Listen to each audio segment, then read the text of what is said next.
నమస్కారం, welcome to our channel. ఈరోజు మనం చర్చించబోయే విషయం తమిళనాడులో పెరుగుతున్న రాజకీయ వేడి. నటుడు, రాజకీయ నాయకుడు దళపతి విజయ్పై జారీ అయిన ఫత్వా వివాదం గురించి. ఇది కేవలం ఓటింగ్ కోసం చేస్తున్న స్టంట్నా, లేక మత సామరస్యాన్ని దెబ్బతీసే చర్యనా? ఈ పూర్తి వివాదం వెనుక ఉన్న నిజమేంటో ఈ వీడియోలో తెలుసుకుందాం. 2026లో తమిళనాడులో అసెంబ్లీ ఎన్నికలు జరగనున్నాయి. అన్ని పార్టీలు ప్రచార కార్యక్రమాలను ప్రారంభించాయి. కొత్తగా రాజకీయ రంగంలోకి వచ్చిన టీవీకే పార్టీ కూడా తన సత్తా చాటేందుకు ప్రయత్నిస్తోంది. టీవీకే స్థాపకుడు ఎవరో తెలుసు కదా, దళపతి విజయ్. సినీ రంగంలో తనకంటూ ఒక గుర్తింపు తెచ్చుకున్న విజయ్ ఇప్పుడు ఓటర్ల మన్ననలు పొందేందుకు రాజకీయంగా సిద్ధమవుతున్నారు. 2025 మార్చి 8న చెన్నైలోని వైఎంసీఏ మైదానంలో విజయ్ ఓ భారీ ఇఫ్తార్ విందును నిర్వహించారు. విజయ్ స్వయంగా తలకు టోపీ ధరించి ఉపవాస విరమణలో ముస్లిం సోదరులతో పాల్గొన్నారు. ఇది చాలా మందిని ఆకట్టుకుంది. అయితే ఇదే కార్యక్రమం ఇప్పుడు పెద్ద వివాదంగా మారింది.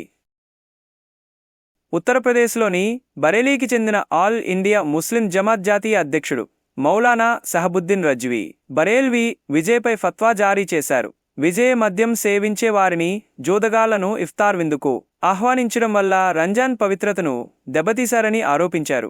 ఇది చట్టవిరుద్ధమని, ముస్లింలను అవమానపరిచే చర్యగా పేర్కొన్నారు. ఇది మతపరమైన నియమాలను ఉల్లంఘించడమేనని అన్నారు. అంతేకాకుండా విజయ్ గత సినిమాలో ముస్లింలను ప్రతికూలంగా చూపించారని కూడా ఆరోపణలు వచ్చాయి. ఇప్పుడు ఓట్ల కోసం ముస్లింలను సంతృప్తి పరచాలనే ప్రయత్నం చేస్తున్నారని ఆయన అభిప్రాయం. తమిళనాడులోని సున్నీ ముస్లింల మధ్య కూడా ఈ ఘటనపై తీవ్ర ఆగ్రహం వ్యక్తమవుతోంది. సున్నత్ జమాత్ కోశాధికారి సయ్యద్ కౌస్ మాట్లాడుతూ, ఇది ముస్లింలకు అవమానంగా ఉంది, ఇఫ్తార్కు సంబంధం లేని వారిని పిలిచారు అని మండిపడ్డారు. విజయ్పై చెన్నై పోలీస్ స్టేషన్లో ఫిర్యాదు కూడా చేశారు. ఇప్పుడు ప్రజల్లో చర్చ ఇదే. విజయ్ ఈ విందు ద్వారా ముస్లిం ఓటర్లను ఆకర్షించాలనుకున్నారా? ఇది నిజంగా మత సామరస్యానికి సూచనగా ఉందా, లేక రాజకీయ డ్రామా మాత్రమేనా? ఇలాంటి కార్యక్రమాలను ఎవరు నిర్వహించినా అన్ని వర్గాల మనోభావాలను గౌరవించడం ముఖ్యమన్నది సర్వసాధారణ అభిప్రాయం. పరిస్థితి కాస్త రాజనీతి, మత రంగాల్లో కలగలిసిపోవడంతో ఇది పెద్ద వివాదంగా మారింది.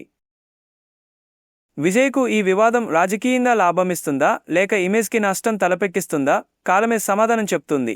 మీ అభిప్రాయం ఏమిటి? విజయ్ చేసినది సరికాదా, లేక ఇతను ఓ మంచి ప్రయత్నం చేశాడా? కామెంట్ సెక్షన్లో మీ అభిప్రాయాన్ని తప్పకుండా తెలియజేయండి.